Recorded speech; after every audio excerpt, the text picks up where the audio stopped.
Welcome. This is another one of our virtual author events that we've just started doing because of the global pandemic that's going on. As always, I am so thankful that you are choosing to let us into your home this evening and to spend the evening with us. We used to do this all over the metropolitan area in libraries and churches. So hopefully this is a little more intimate.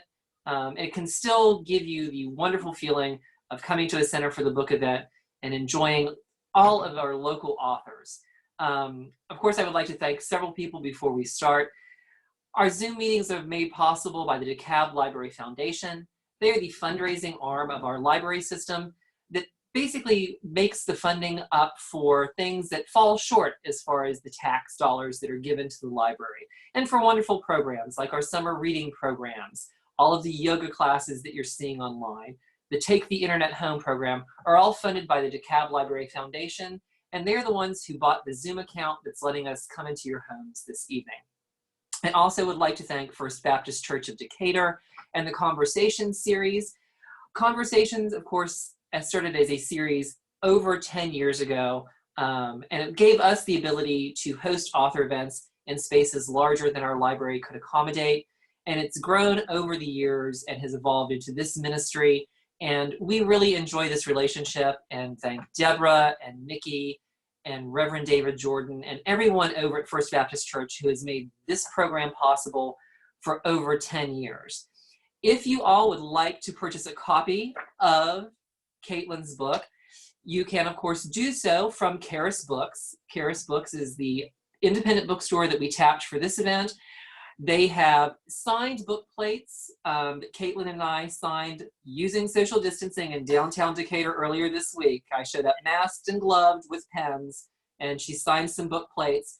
So you can either go to the Facebook page and go to the link and order through the link from Charis, or just feel free to give them a call. They, like so many of our independent bookstores, are sending books out by mail. They are still in their shops. They are working tirelessly. And it's a great way to support an independent bookstore and a local author at the same time.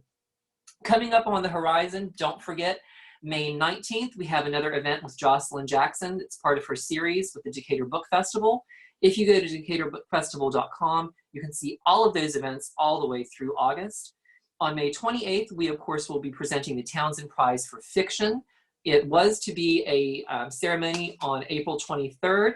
But unfortunately, we are not doing a physical ceremony this year, so we will have a link available so you can watch that online.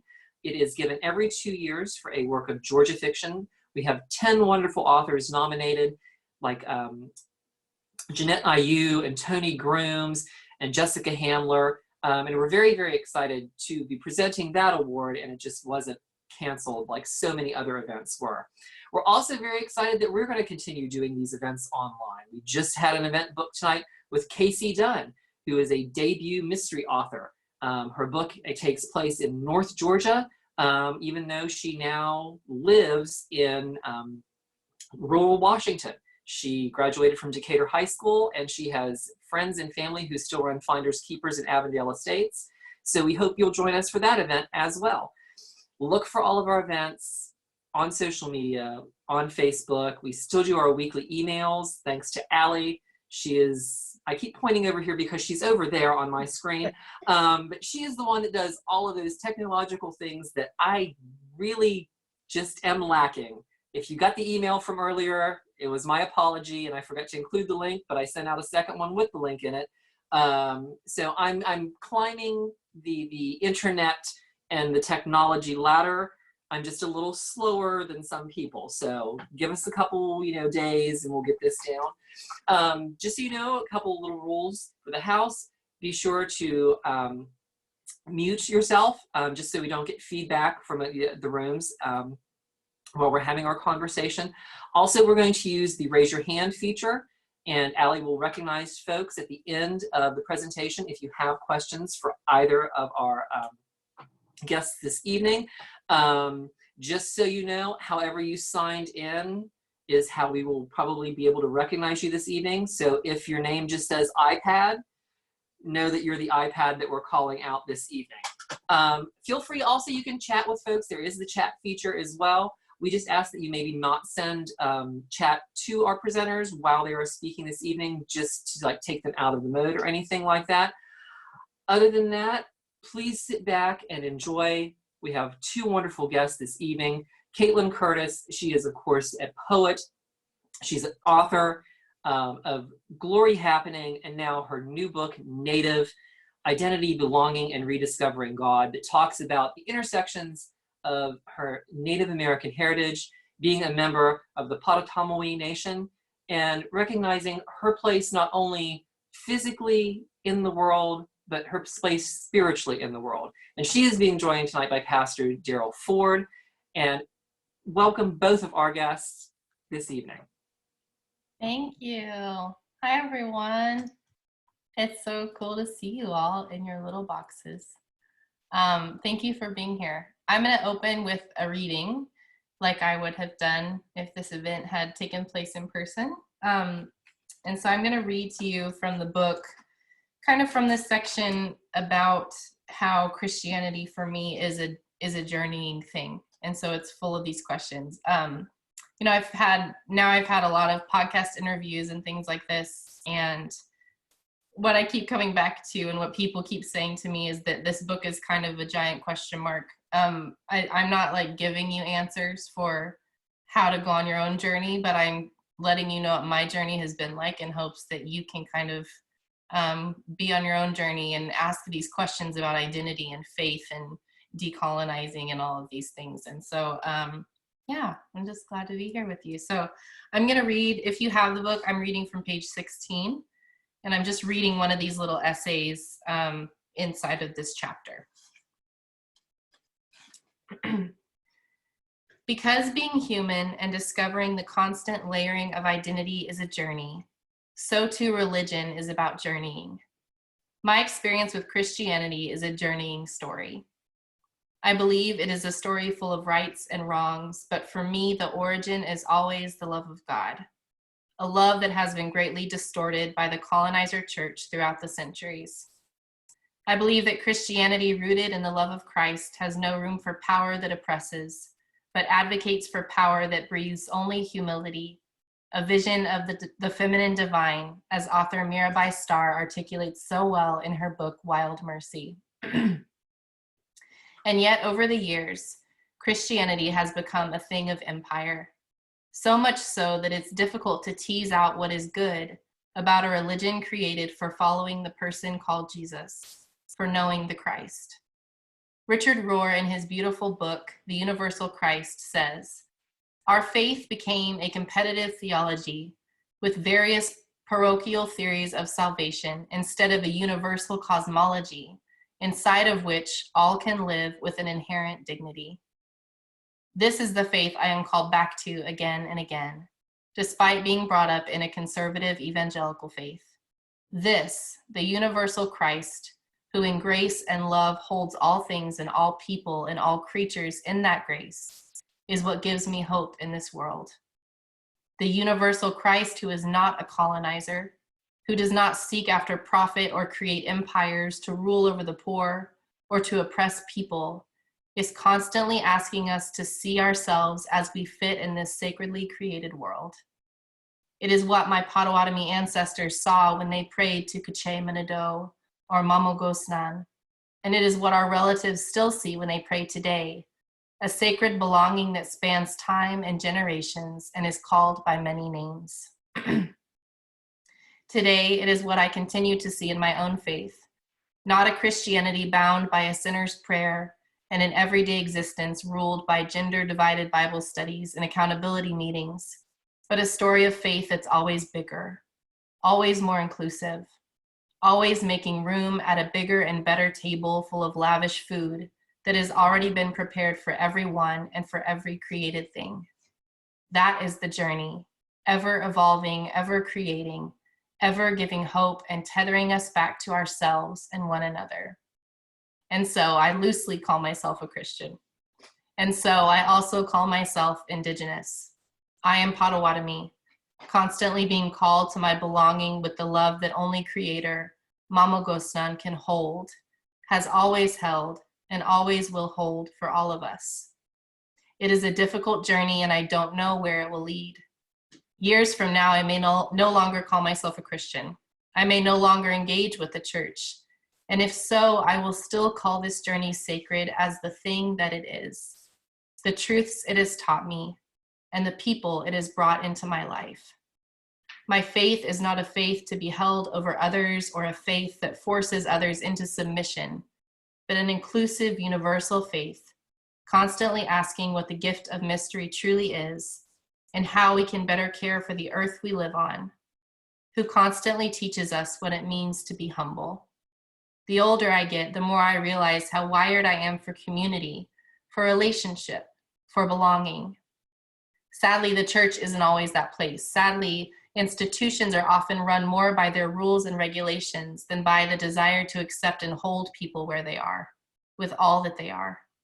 So my community is the birds who chirp outside my window, wherever they are on the journey. Community is the people I found online who teach me something new every week, if not every day.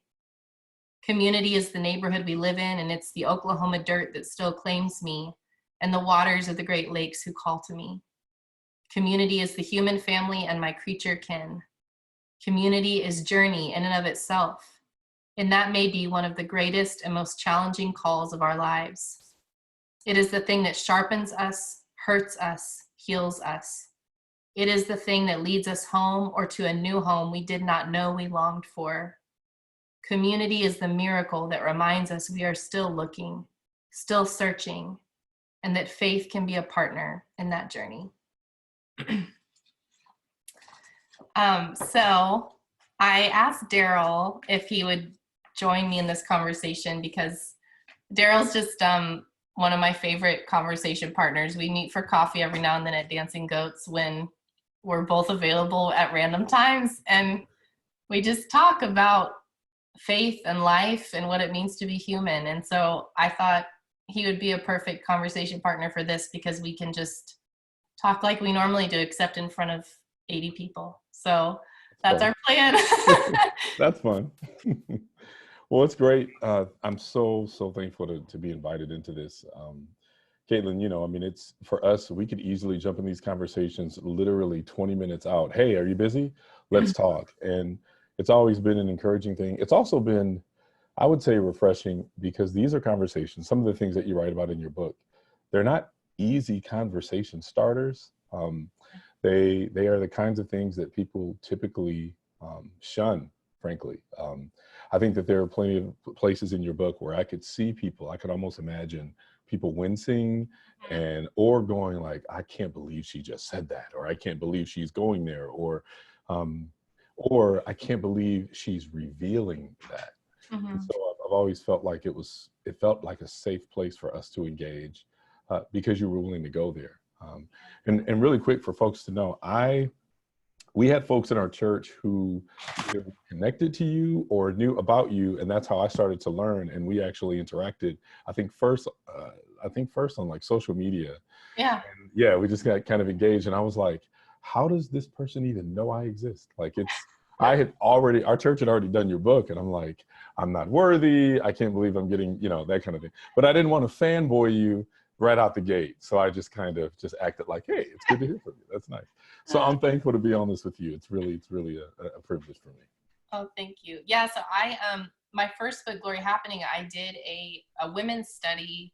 I went to a woman's house and I talked to this group of women who were reading through Glory Happening, and it was women from Daryl's church. And so that's how I found out about his church. And some of my favorite people still go to that church, some of my good friends. And and I actually write about that experience of going to that group of women and talking about my mixed identity. So being white and Potawatomi and being a Christian and Indigenous, all of these tensions that I constantly hold, being in a space there and meeting other women who are mixed culture, mixed race, mixed ethnicity, and realizing that there's so many liminal spaces that we're inhabiting. And I just think a lot of people don't talk about it or don't notice it or something. It's like we just kind of skip some of these conversations. And wanted to find a way to embody that through story. So it feels like an invitation. Caitlin, when you did that, one thing that was interesting in your book is you included a letter that you wrote to one of the women in our church who, it was interesting. I remember when she came afterward and just saying like, I can't believe somebody actually sees me. And in your letter, I'll never forget this, because for her, you could see that there was this very deep resonance for her that she hadn't found in quite some time. And you'd heard her story and you knew that there was a lot of tension there. But in the letter you wrote to her and you included in your book, there was something you said to her, and I wanted to just get your thoughts on it. You said, hear me on this. Speaking into these spaces will cost us something. It will mean that we choose to forsake the call of assimilation, the pressure to pursue whiteness. It will mean that we are told we are too much, and that we should calm down, and that we make people uncomfortable. So I would love to just hear for you, this journey that you've invited us into, what does that look like for you? I mean, how did you first realize, and I'm sure it wasn't just this one crystallizing moment, but as you've walked through these varying, levels, what does it look like to forsake the call of assimilation? And what has it looked like to forego the pressure to pursue whiteness or pursue close proximity to whiteness? What does that look like for you? It's been interesting. I was just thinking about this earlier today that, so I talk about decolonizing in the book. And for people who don't know, loosely, it's just a term that means kind of breaking down these systems of colonization. My dog's just hanging out behind me, so you'll probably, he's huge.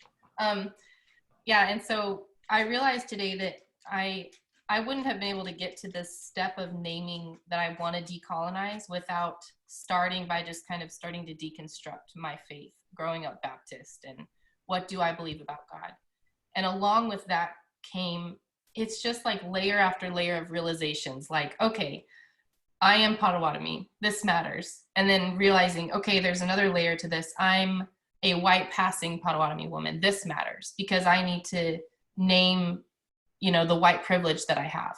So that matters. Okay, so if that matters, then I need to recognize what assimilation means for me in my life. Okay, so then that matters too. And it's just like, it's like layer upon layer. And so meeting other people who, whether they're white passing or not, there are ways, whether it's like code switching, or there are ways that we signal different things in different spaces. And for me, like, going to church and knowing that like all of me isn't really gonna fit there. Like I can't bring all of myself. The Potawatomi part of me that is angry about the removal of my ancestors isn't gonna go over very well in a lot of church spaces. And just the layers of beginning to recognize those things means that if I'm gonna choose to embody all that I am, it will make people uncomfortable. If they see, okay, this is actually an Indigenous woman, not just a white woman, or this is, and then if you're a brown or Black Native, they're going to be even more uncomfortable with you.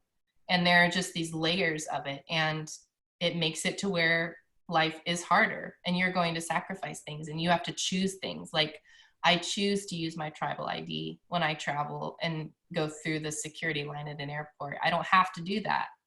And I'm choosing it because I want them to see me, and that's scary. Like I would much rather not, like it's super stressful and scary for me, but it's worth it because it's who I am, But there's so many layers to it. And I'm recognizing that there are tons of people who are biracial or mixed ethnicity, mixed culture, Christian and not Christian, who are like trying to like figure out how to navigate the world. And I just wanted to leave room for those people to be able to do that with me. Caitlin, I don't know if we've ever talked about this before, but it's just dawning on me now. So just be ready. Okay. What does it look like then, as you talk about what it means for you to pursue this authenticity and to avoid, again, kind of the assimilation kind of pressures? What does it look like for you to courageously speak to maybe other, as you call it, white coded natives who may be assimilated or have given over to kind of that way of really survival strategy? And we could talk about that as other people of color as well. I definitely see it in the Black community. But what has that, I mean, what do those conversations look like for you? Yeah. I mean, I think that those things are really tender. And part of my book was also to address those people and give them the courage. Like, I've met people who are so scared. They're scared of what that journey is going to look like. It's scary. Like, there are, I remember standing at my sink one day. Our neighbors had invited us to a birthday party, and the theme was Peter Pan and Tinkerbell and Tiger Lily. And it was like, I'm standing at the sink and I just start crying because I realize I'm not going to let my kids go to that party. Mm-hmm.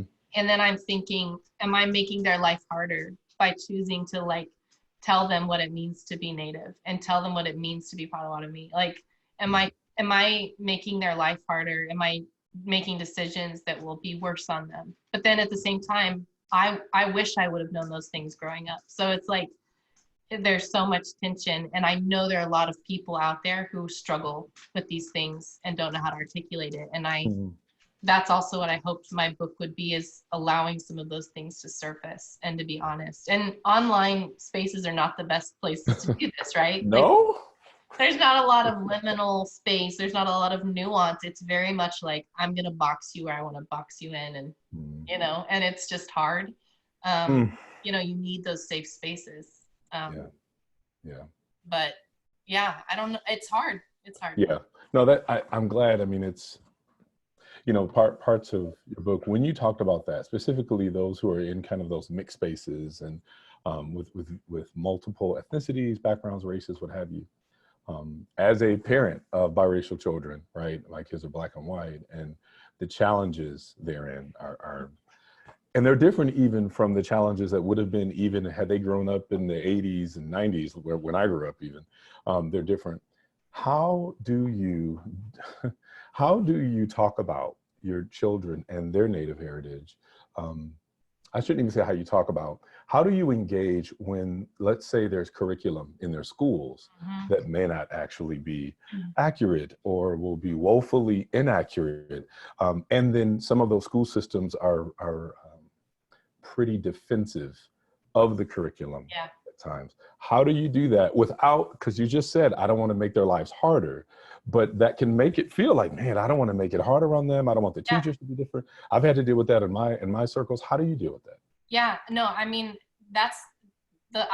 we've already done this with our kids, and they're in kindergarten and second grade. And like, even during COVID, there have been lessons about the natives of Georgia and how they helped create our great state. And it was, just like kind of like pat you on the head, the good complacent Indian type of thing. And it was so hard.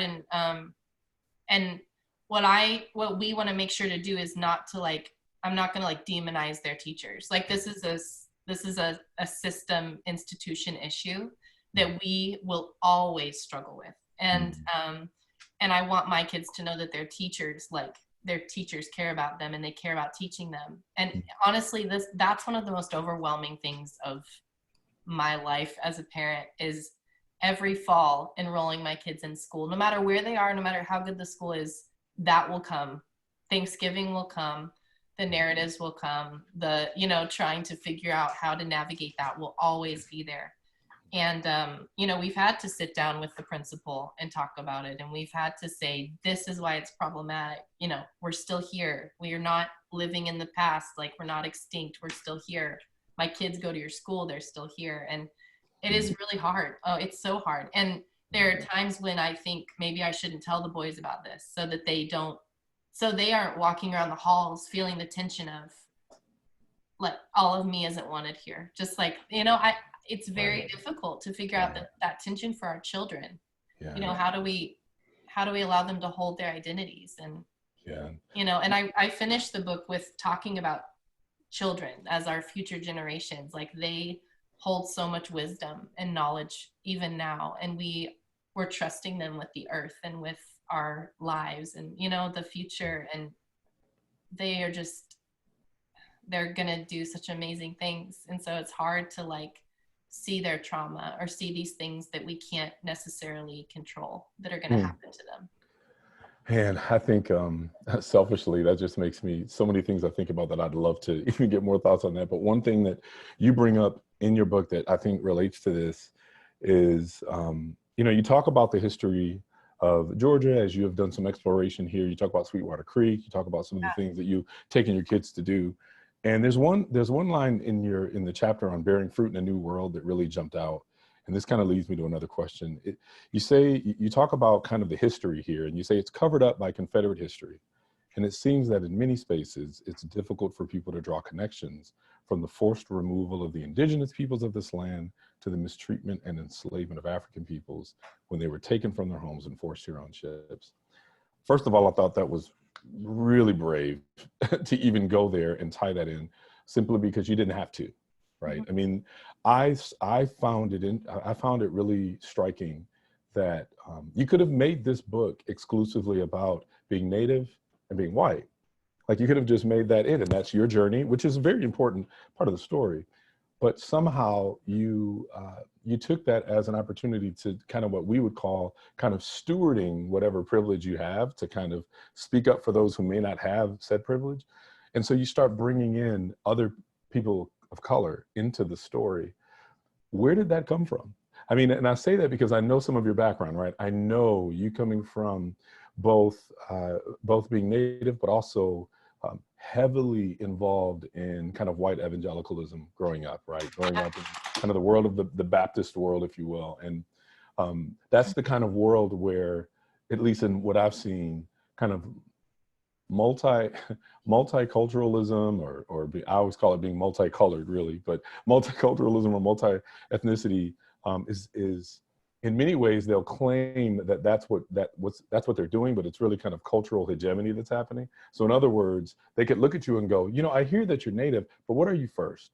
Are you an American first, or are you Native? Or are you a Christian first, or are you Native?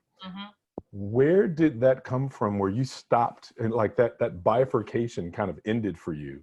How did that end? How did that piece where you stopped going, I'm not going to choose, or I'm not going to choose to be Christian first or American first? Like, me being Native is like part and parcel of who I am. Yeah. Where did that come from? That's a good question.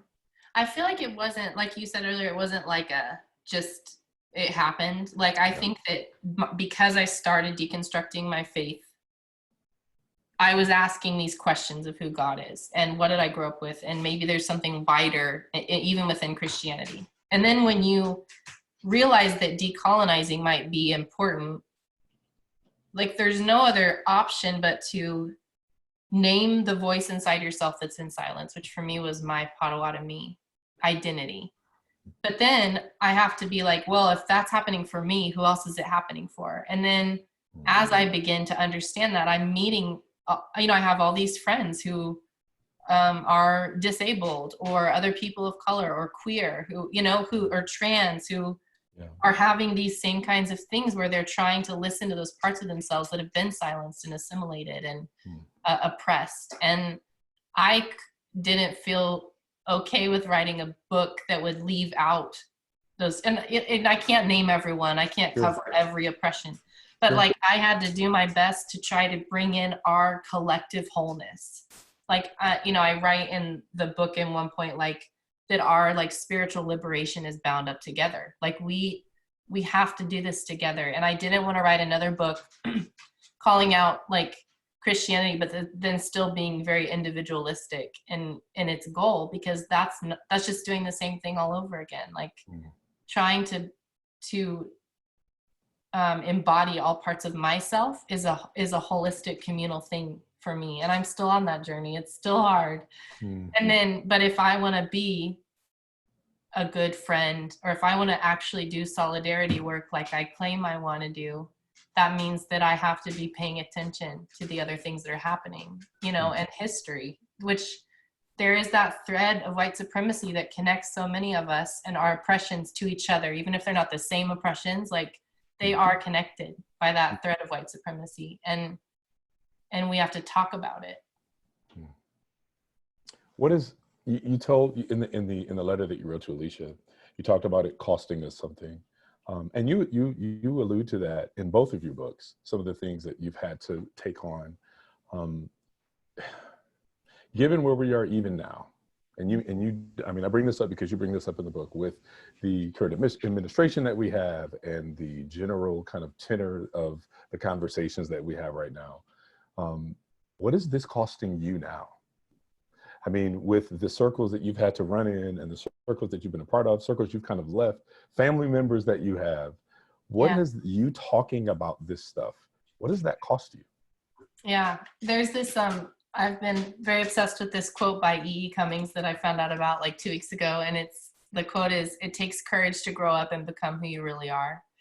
And when I heard it, I just thought like, that's exactly what this book was me saying, I'm growing up now and this is who I am. And it doesn't mean it's all stay, but it's just me naming that, like, and yeah, I mean, I know that there are people from my past, from my youth group, from different places that are probably like, oh, like, don't talk to Caitlin anymore, guys. And it's really hard because that is a tension of like, I'm grateful for my life, but naming trauma and naming these things means that you might lose some relationships, or you lose even the facade of what it means to be an American or to be a Christian. Like, coming to terms with those things is really hard. And it is so, there's so much grief. Like, it is like so many of us are grieving a Christianity or a faith or an American identity that we thought we knew and we didn't. It wasn't what we thought. That makes sense. Oh, and, yeah. That is a sacrifice. Like, that's hard. Yeah. But we're not doing it alone. There are a lot of us doing it. And I'm realizing that even since the book has come out, people who are messaging me and saying, from their own identity, from their own perspectives, they're saying, this is what I struggle with. I'm grateful for this part of the book because it helped me work through that, or it gave me language around this.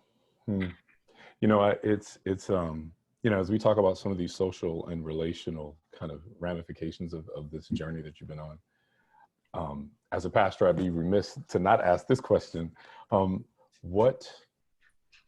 What does it mean for you to be a Christian?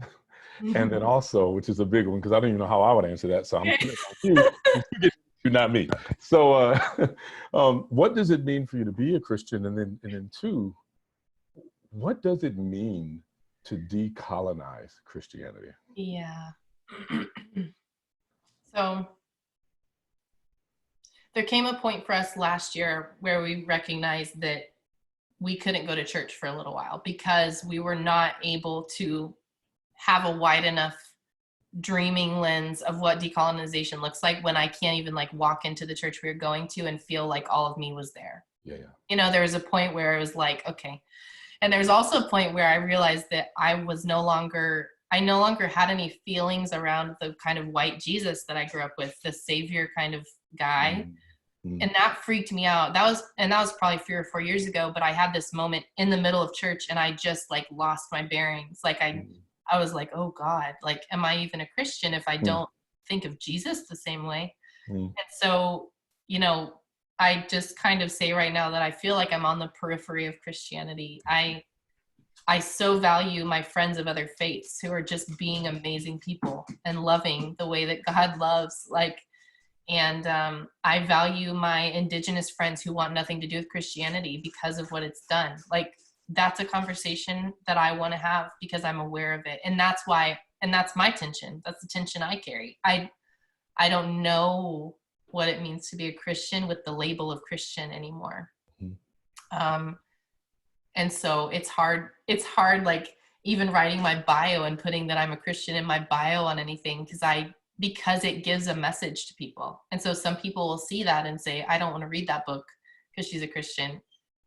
And then I'm on the other side saying, what if we decolonize the whole thing and it looks different? And what if Jesus is a person of color actually? And what if, he doesn't like empire? And what if he doesn't like oppression?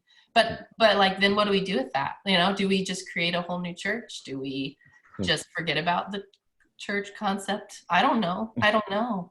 Well, I'm glad I'm not answering this question, but I'm really glad that you're going into it because I'm glad you answered it.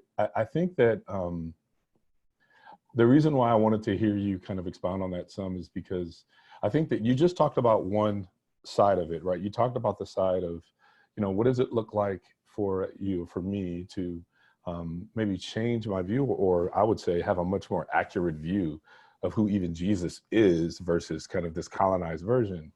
And then when you talk about like even putting Christian in your bio or your profile, like what that communicates to either people on the quote unquote outside, but also the false expectations that people who claim to be Christian have of you as well. Mm-hmm. Talk a little bit about that, about the expectations that people, what they think they're getting when Kaitlin Curtice comes to speak at their church or their campus. And you see them doing. Talk about Baylor. Talk about Baylor, please. Talk about them Bears. Talk about them Bears. Well, so yeah, it's funny because a lot of people don't know what box to put me in. They're like, are you evangelical? And I'm like, no. Are you progressive? I guess, like maybe, but not always, you know, I'm not conservative. Like, but a lot of people don't know what to do with me. And so, but I've spoken enough publicly, and I've shared and I write enough that people should kind of have an idea of what I'm bringing when I come. And but there are still spaces like when I spoke at Baylor where they just weren't quite ready for what I had to say. And it was this moment of like, you know, oh no, you know, have I been appearing really mean? You know, and I thought I was like speaking these things as an invitation, you know. So there was definitely this moment, but then the amazing thing that happened was all these people like on Twitter and online just rallied around me and said, we know who you are. Like, we know what you stand for, and we know the work you do. And it was this beautiful thing to have all these people who don't know me personally, but do because of the space I have online, that know that these are the things I care about, and I'm not going to give those up, and I'm not going to stop speaking about the truth of where this nation was founded and what it was founded on, and I'm not going to give up talking about how the church can be better if it needs to be better. And but yes, there's some discomfort, and I'm okay with that. And I'm not like I'm not just yelling out answers. Like, I want us. The invitation is that we all have to ask these questions for ourselves and with each other. Yeah. And some people won't be ready for that. And that's their thing, you know? Yeah. That's, I mean, now this is something we definitely have talked about. One of the things that struck me in both of your books and I think I shared this with you, that was very convicting for me. Good church word, right? Conviction. That's something that really just kind of made me go, oh my goodness, I see my own complicity and guilt in some ways that like I've overlooked and I've completely missed, and not seen you and not seen other natives. I think as a Black man, as an African American man, I think that one of the things that, and I love that you touch on this when you talk about white supremacy, and you talk about, you actually quote Lisa Sharon Harper as she talks about race being about power. And one of the things that got me in both of your books was that, honestly, and this is just how I've experienced it, for Black folks, a lot of times, the closest we ever come to engaging with the Native experience is basically by trying to prove that we might have some in us. And it's hard, you know, as the DNA stuff has come, and you talk a great deal about that, and I'm glad that you do, because as you know, I love all the genealogy studies and all that stuff. But one of the things that got me was like specifically within the Black community, most folks have a story about a great grandmother that was Native American, and everybody's got these stories of like, I know that I've got this. And then normally it's proven by looking at phenotypes. Look at the cheekbones in this picture, look at the jet black hair and all these things. We have that in my family as well. The interesting thing is, and I think Henry Louis Gates pointed this out in one of his documentaries, that African Americans, roughly only about 2% have, even if you want to count the DNA test as something, right, only have 2% of any of that tie at all, right? But there's this desire to have that part of the history. In many ways, dare I say, a bit of an appropriation, because of our desire to be tied to a group of people that would not be subjugated in the midst of being a group of people that indeed were subjugated, depending on how you want to define that. And I think that what that did for me was, I was like, man, it's interesting. Like, I come from a group of people that are very proud of the fight that was put forth, and very proud of fighting for 40 acres and a mule, while never paying homage to the fact that that 40 acres was really never the country's to give them either. And the 40 acres upon which people were forced off left to march away or to their deaths.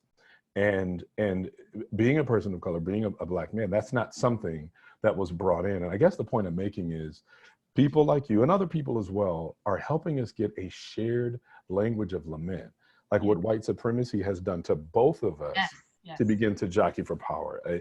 You see this even, I'm sure you know this, but there are some Native communities as well that have actively worked to like wipe away Black folks from off their rolls, even though they for centuries had been on the rolls as a part of those communities, right? Mm-hmm. What white supremacy does is it makes us fight for like our crumbs on the table instead of a more inclusive table. If that makes sense. Absolutely.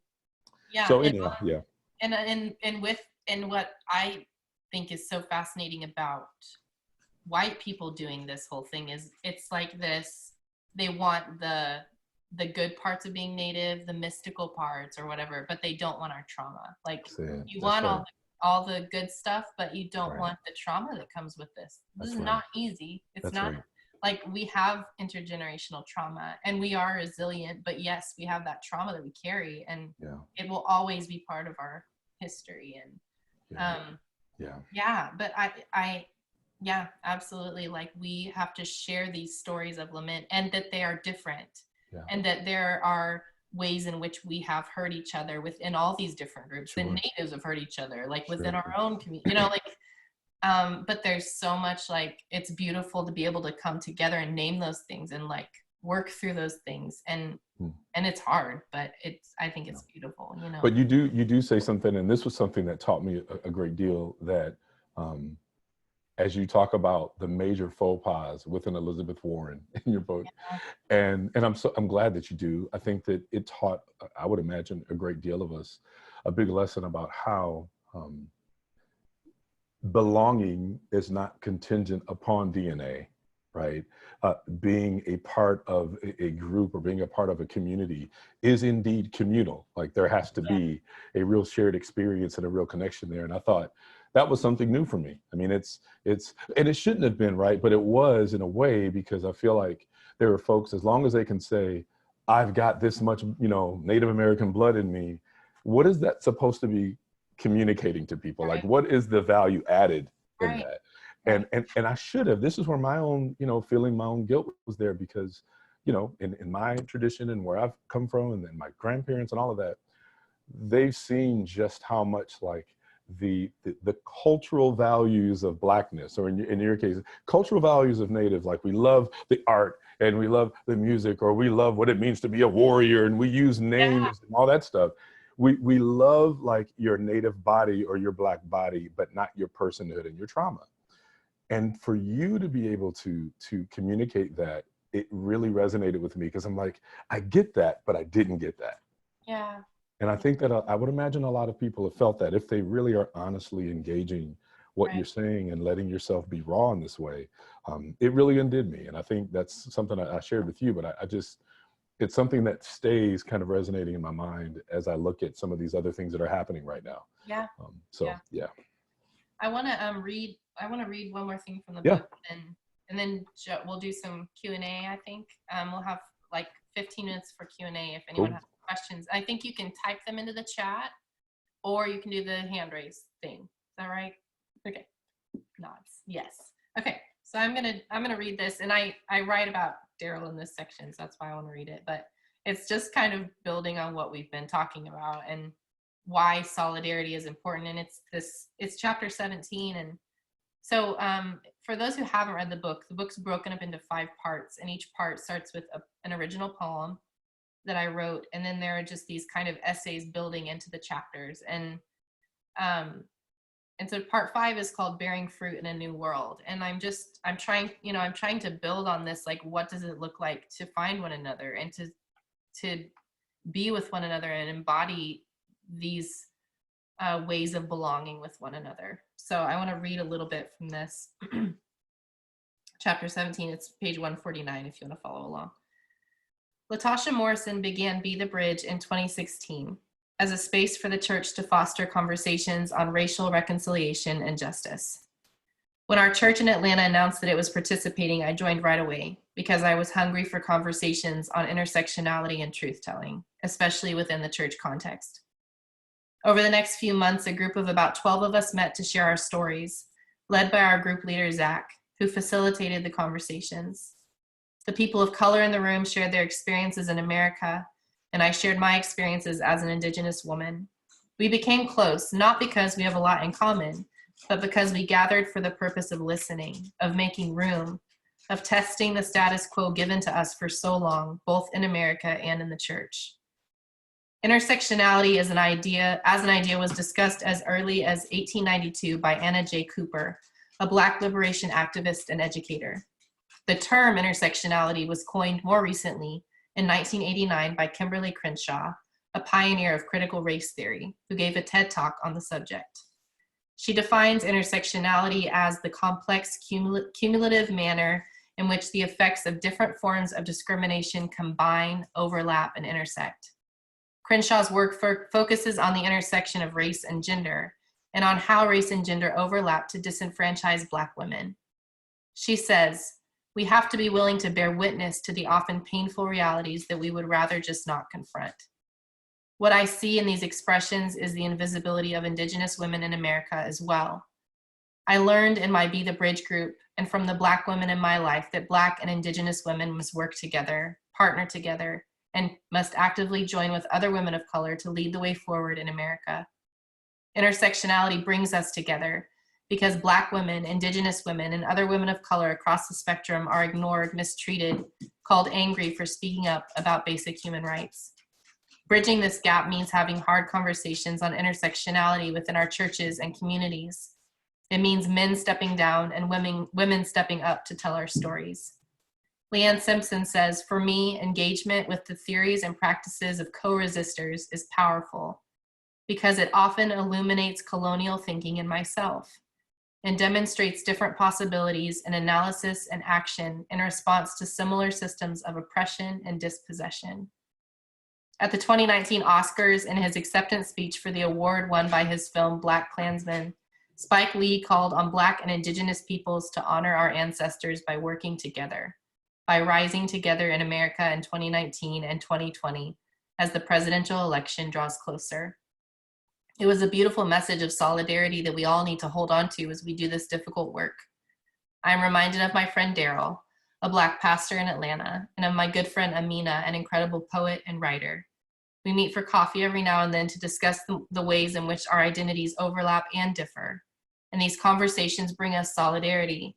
They help us remain willing to do the work necessary to make justice happen, especially within the church. Okay, I'm gonna stop there because it's long. But I just wanted to read that because Daryl's right there and I can read about him in my book. So thank you, Daryl, for having this conversation with me. Thank you guys thanks for inviting me. This has been, I can just tell you, even for folks in our church, this has helped start some conversations and allow us to go deeper in some areas that we keep saying we want to do, and we want to keep doing that hard work. So I'm so thankful that you allowed us to do that. Thanks for letting me be your friend. Yeah, thank you. Excellent. Well, thank you, Caitlin and Daryl. If anyone has any questions, you can either use the raise your hand feature and Allie will let us know who is doing that, or feel free to go ahead and type it in the chat, with the little 3 dots on the right hand upper portion of your screen. And as soon as we start getting some of those in, I will either read them off or Allie will recognize you and you can go ahead and ask Caitlin, or if you have a question for Daryl, feel free to ask Daryl a question as well.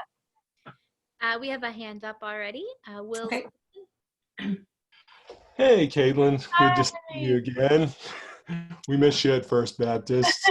Always take any of these kinds of opportunities. I just wanted to say, when you referred to yourself earlier as being white passing, and I was just wondering, has being white passing been a challenge all by itself in certain circumstances? I was thinking about your example with talking to your kid's principal, and if you were to walk into the principal's office, and you didn't look white, they might look right at you and say, "Oh, we've got a problem." And then you could start the conversation right there.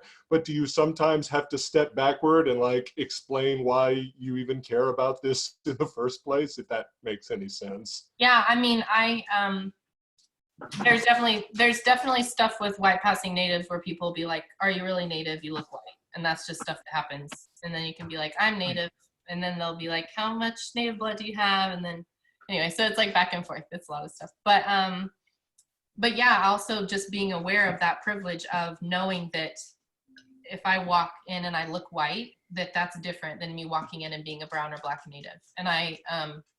And that is my white privilege. And so I am always aware of that and making sure that the ways that I interact and the ways that I understand things is through that lens, because it's important. It's important because if I don't name it, I'm going to miss things and I'm going to do harmful things, you know? So it's always, it was a new thing for me to find language for it because I didn't know that there was that, but I'm really grateful to have that language. So thanks, Will. Okay, Caitlin, we have one question in the chat, and it is from a Carissa Sundust. Yeah. Thank you for typing this. And she asks, have you had an opportunity to speak in front of an all-Native Christian audience? If so, what has been their reaction to you? As a Native Christian who is pretty active in ministry work, I have had to be cautious about who I talk to about these issues of identity, even with other Native Christians, because they're simply not ready to enter those conversations. And to some degree, they are so assimilated into the church that even they believe that their Native culture and teachings to be evil and or irrelevant to their faith journey. Yes. So I have not, I've not ever spoken in an all Native Christian audience yet. And that's something that I've thought about this a lot, actually. And so I'm glad that you brought that up of, you know, I speak in predominantly white church spaces. And so I'm having this conversation with people from that side, but what does it mean to have this conversation with other natives who are Christian, who are trying to figure this out? And my grandma, who was Potawatomi, was a Southern Baptist church secretary, and she never talked about being I don't remember any conversations about being Potawatomi, you know, and so even for her, it was not a conversation that we had in our family. And so, yes, there is so much tension. And like you said, trying to figure out how to talk about it, because I'm not an Indigenous Christian who's like trying to sort of evangelize other natives. I'm trying to sort of name some of the things that have been problematic in the American church. And you're right, even some Christian natives aren't ready for that conversation. And so there's so much tension and liminal space in all of this. And that's one of the reasons I was so scared to publish this book, because there's a lot here that is really hard. And I'm just kind of sharing my stuff and then letting it fall as it may fall for whoever reads it. But yeah, these things are really difficult. And so I'm starting to have some of these conversations with other Native Christians like you, where it's like, how do we do this in larger groups? How do we do this within our tribes? How do we do this with each other? And you're right, some people aren't ready for it. But yeah, thank you so much for naming some of that. Anyone else? Allie, do we have more hands?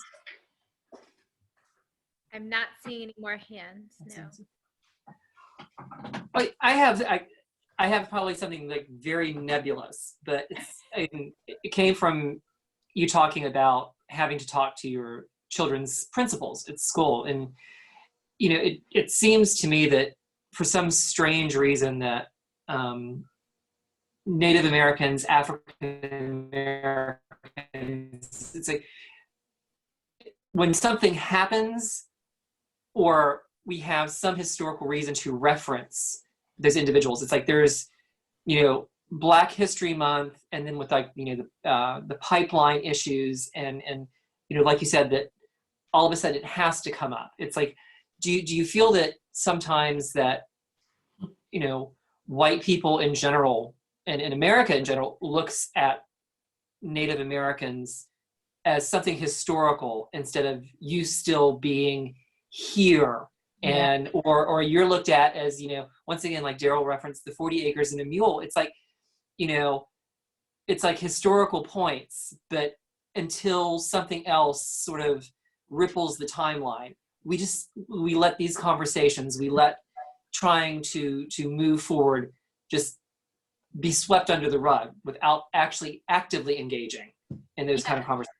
Yeah, and I honestly don't think that a lot of schools or institutions or teachers understand that, like, that when they want to teach about Native people, to find find authors that are alive, like find children's books that were written in the last year because they're there, you know, but instead you have libraries full of books from like the 1940s, you know, and a lot of them are written by anthropologists about natives. It's kind of like the like books that are like about the Cherokee, and then it's like just facts, but it's not a Cherokee person writing that book about this is my people, this is my culture. And so it is very much like let's think about those natives in the Westerns. Or when you do the Thanksgiving narrative, like my son was in kindergarten and I could tell that he was like, you know, sort of like, am I alive or am I still native or not? Because what I just learned is that the natives were there and now they're not. And so what am I like? And I could tell he didn't even have to say it. And I could tell that his brain was like trying to, you know, like figure out what reality is. And I hate that was like the first thing he learned about natives in his school was this. And Thanksgiving rolls around every year, and it's also the same month as like Indigenous Heritage Month. And so we're trying to celebrate who we are when we also know that it's going to be completely missed because of the narrative that we have, you know. And yeah, it's hard. And like I don't have answers. And I know some teachers are doing it, are really trying to do the work, but on an institutional level, it's so hard to like always be the parent that's like, hey guys, can we change this again? You know, it's hard. Yeah. Got it. We have another question from the chat from Kristen Koger. And Kristen asks, as a pastor who works in a predominantly white church and works with children and who desperately wants a large table with lavish food, what can I do to help? How can I help create a church that you would feel like you and other Indigenous folks are seen and welcomed? How can I help raise and teach the next generation? Yeah. I mean, I think that one of the ways is like the Thanksgiving narrative. You know, when you're sitting with the kids and you're at church talking about bounty and Thanksgiving, like, can we somehow name the truth while also embodying that? Or saying, you know, this is what it means for Indigenous people to, you know, like we have like our 7 grandfather teachings. So we have all these tenets of how we live that would so line up with who Jesus is and was. Like, why can't we teach about some of these things to children so that they can see the beauty of our cultures being lived out today, alongside some of those problematic narratives? But it's also like, then what do the parents of those kids think when you do that? And, you know, there's just so many like ripple effects to this. And I think a lot of churches are not ready, and I don't know when they will be ready.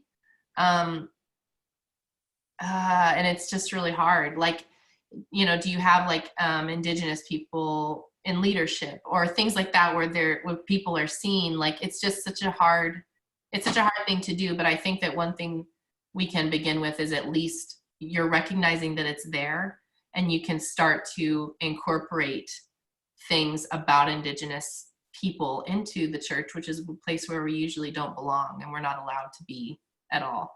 But yeah, that's a few things. And Caitlin, we have one more from a Carolyn Keller in the chat. And she asks, how do you deal with the evangelical church trauma? And do you have residual anger about losing close ties with the evangelical roots? Can you feel that you've lost so much of the traditional side of yourself interacting with that community and still feel that you have grounding in your faith? And she goes on to say, I love the traditions of my childhood church, growing up as a Baptist and Methodist mix, but currently do not interact with my faith community at all. Every time I try to go back, I feel so individualized out, and I feel that I am asking so much of the leaders there to dive deep and expose the trauma. If I don't get that, I don't feel I can heal. Yeah, it's funny. I actually just recently on Facebook, someone created like a Facebook group for our youth group.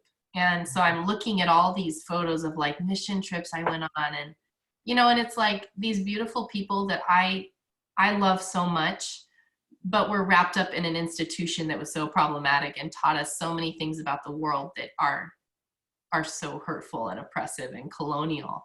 And I felt so much tension in like, do I even join this group? And I haven't yet because I don't know what to do. I don't know I don't know how to hold that space and hold my own healing and like let them both be there. Like, can we be grateful for spaces that we grew up in and also be willing to like step away from them and not enter back in? And you're right, Carolyn, it's really hard. I go to therapy, and so working through a lot of that trauma. And the thing about anger is growing up, I never allowed myself to feel anger. It was an emotion I thought was sinful and wrong. And as a young woman, you're taught to just smile and be happy and, you know, say yes to things. And I never allowed myself to be angry. And it's only in the past few years that I've allowed anger to be an emotion that I embody. And I have found that really healing, just that in and of itself, because it's allowed me to name things, to name my trauma, and to name what hurts. And part of writing this book was being, you know, allowing myself to get angry and honoring the anger of others like you who are trying to like process this. I think that's probably all I can answer about it. Yeah. So we have two more. We have one raised hand and one more question in the chat. So this was from a Megan Robertson, who asks, how did you personally work past the harm the church has done to feel comfortable and trust in the church again? I probably don't fully trust the church again yet. Daryl is already laughing. He's like, oh. I go to Daryl's church every now and then. You know, yeah, I honestly, right now, I don't feel comfortable in church spaces. Yeah, I just don't yet. And I'm going to be honest about that. You know, when I talk to people, do podcast interviews and things like that, I'm honest about the fact that this is the first time in my whole life that I've not gone to church. Like, I've been some sort of church leader ever since I was like 11 years old. And so to be able to have a space now to step back and say, okay, if I ever do return to church again, what do I even want? You know, and that's kind of the space that I'm in, is stepping back to ask the questions of what could I enter into where I feel like all of me could exist there. I've attended Middle Church in New York City with Jackie Lewis, is a good friend of mine. And they would be kind of considered a universalist church maybe, but Jackie, you know, even virtually spending time with her has been really healing for me. And I've really appreciated that. And yeah, I don't know about church. I don't know yet. Don't know when I'll know. Excellent. So Allie, let's get the last question from the person who raised their hand. Yeah, she put her hand down. Carla, did you want to ask a question? Hi, yeah, sorry. Okay, perfect. Hi, Caitlin. So I think, so I'm terrible at asking questions. I think it's more like a comment. But I just wanted to say thank you for sharing your heart, either like through social media, but even like, especially in your book. Just reading through it has brought so much healing, and just listening to you has just always brought so much healing. So yeah, I just mostly wanted to say thank you, because it's hard to be so vulnerable, especially for the world to see, you know, and, but I know that I found so much healing, because I am, oh my goodness, I'm so many things, it feels like to me. You know, I'm a Jesus follower, but I am a Latina, and I'm undocumented, and I'm Afro-Latina, Peruvian, and there's just so many things, you know, and I'm Peruvian, I'm indigenous, but Peruvian indigenous, and and so there's just like all the mixtures, and just like hearing your story just gives me so much permission to just, you know, acknowledge everything, and to know that God is in all of those. Yeah. So I mostly just wanted to say thank you for your work. Thank you for doing that. I mean, it's such a hard thing to live, to not just live in liminal spaces, but actually like to say, like, this is our experience, living in these spaces where there's not an answer, or where it's just an experience that we can't always name that makes sense. Like, there's so many people who, in their identity alone, if just talking about identity, how they identify themselves in the world, how people identify us, like, we are living in all these spaces and tensions that are so hard to hold. And I wanted people to know that they're not alone in it, you know, that we can all do that together. So thank you so much, Carla. Thank you. Ooh, we've got some like really nice comments just coming in real quickly before we leave this evening. Heidi Tusmer says, I'm graduating in June and will be ordained in an interfaith, interspiritual program, and I just left my current Episcopal church. I am so churchless now too. Oh, So, Heidi, thank you for sharing that. There are many of us. well, is there anything else last minute, folks? Any last minute hands? Any last minute questions in the chat real quick before I release our guests this evening to go take care of dogs and dinner and all those other things that are going on in the background? We did just have a question go up, a hand go up. Autumn. Oh, okay. Yeah, sorry for a last minute question, but thank you, Caitlin and Daryl, so much. I've really enjoyed this conversation.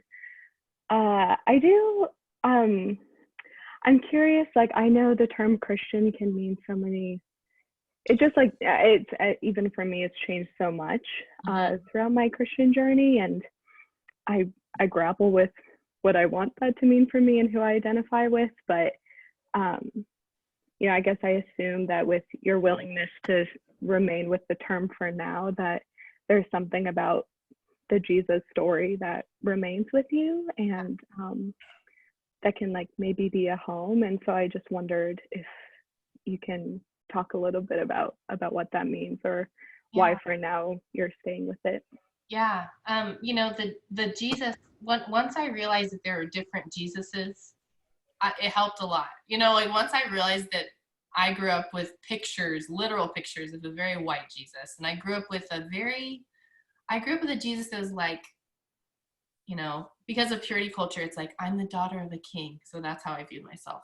And Jesus was like my dance partner or something. It was so weird. It's so weird, but I'm just kind of telling you how I viewed Jesus was like this guy who kind of like hung out and like, you know, told me it'd be okay and was like really nice and a gentleman, and like I did, you know, the Jesus of my upbringing wasn't this like courageous radical person who stood up against empire and said you need to listen to the kids because they're incredible, and did these things that actually go against so much of in America, like American exceptionalism and what we talk about it as good. Like Jesus would stand against so many of those things in empire and oppression. And so realizing that there are different Jesuses, and like that helped me realize, well, if that's true, then there are different Christianities that are happening and that are at play right now.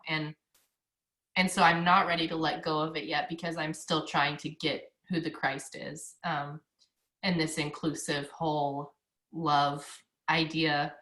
And maybe at some point I'll just drop Christian and it won't feel right anymore, and I'm still in that space of trying to figure out if it feels right still. But I meet other people who are doing the same thing, and I'm like, okay, they're still feeling like Christianity might be the right thing, so I guess I'll claim it for now. Like we'll keep trying to figure out what it's supposed to mean, you know.